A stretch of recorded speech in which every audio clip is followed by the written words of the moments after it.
the first point I want to make is that when we look back to the last decade of this debt financed infrastructure that we've seen in the global south, a lot of this is driven by China's own domestic economic transitions. And I would say that the future of these overseas projects will also be determined by what is happening domestically in China and the shape of the Chinese economy to come. What we call the Belt and Road Initiative can be characterized as many things, and I think we'll get into a great discussion on this later. But one characterization of it, as well as being a geostrategic project and a soft power project, it's also a kind of economic spatial fix. So what we saw after the global financial crisis in 2008 was this outpouring of capital from Chinese financial institutions and from Chinese firms overseas. And that really came from this economic stimulus that the government instilled after 2008.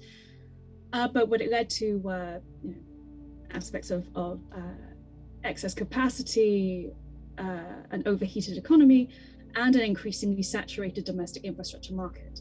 So what we saw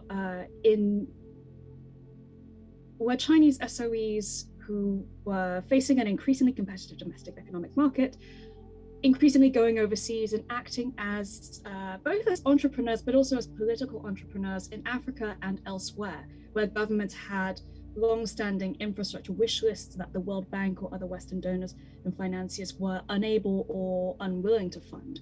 And so Chinese SOEs played a key role in brokering this finance from Chinese development banks, China Development Bank, China Exim Bank, and the two main policy banks. But what this also means is that some of these projects that get financed, don't necessarily get the sufficient due diligence or the risk analysis as perhaps they should have done. And in later years, we've seen is more controversies arising from this. So in the second half of the decade, there has been a very visible slowdown in lending from China. And again, this is driven by some of these internal economic dynamics, not just these external controversies.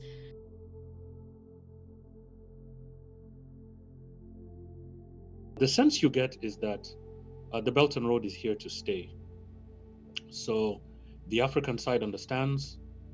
Perhaps it's not very clear what form it might take.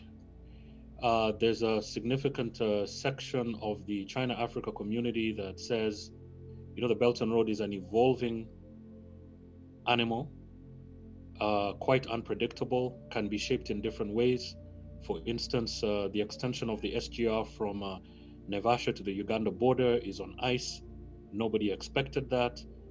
So unpredictable, nobody knows, no one can really, and when you talk to Chinese colleagues as well, it's kind of like, you get a sense that it's a work in progress. However, it's a project, it's much more than an economic project. There's a lot of political clout behind it. When you look at the people that are involved, when you look at the statements that are being made, one gets the sense that this initiative is here to stay, very much bound up with the legacy of Xi Jinping, although he is by no means the initiator, because the discussions on setting up a modern Silk Road started during the years of Jiang Zemin and Hu Jintao as well. There was a lot of discussion around that. So, and at that point, they were really thinking about Asia, but then it really had this expansive focus under Xi Jinping. So, I think that's the first thing that I would say. The point to make is I fully agree that the debt trap narrative is a fallacy that has been overplayed, but there is a debt trap involving Chinese lending. It's one that we've seen over and over again in recent years. It's one in which borrowers overborrow and creditors overlend. Debt sustainability it becomes a thing of the past, and pretty soon a debt crisis emerges.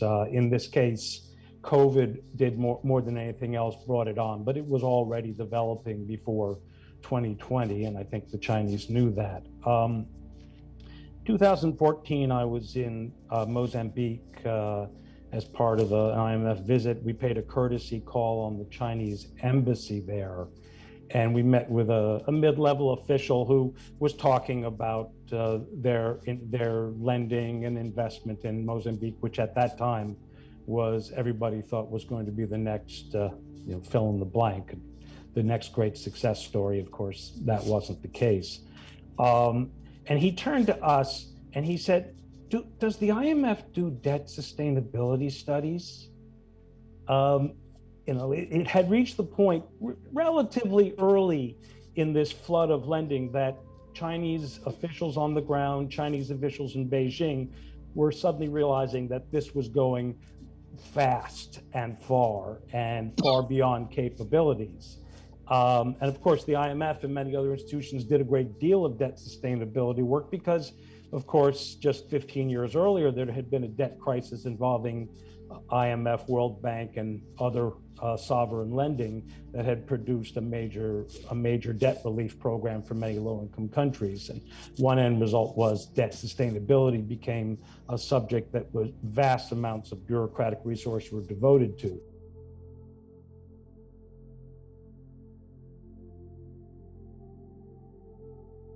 So maybe the BRI, in my own humble opinion, will be doing better than the B3W because it has been going for quite some time now, and there are backed with some governmental funds, but the American initiative is not backed with governmental funds. It's all about mobilizing the private sector resources.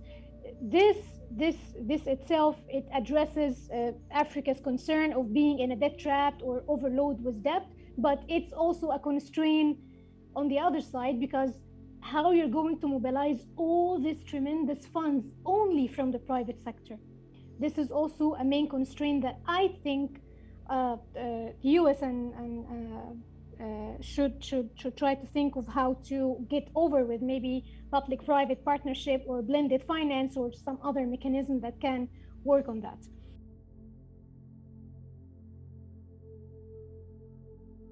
And the final point on the B3W, I would also agree with Eman that I don't see it as a competitor. The B3W, the global gateway,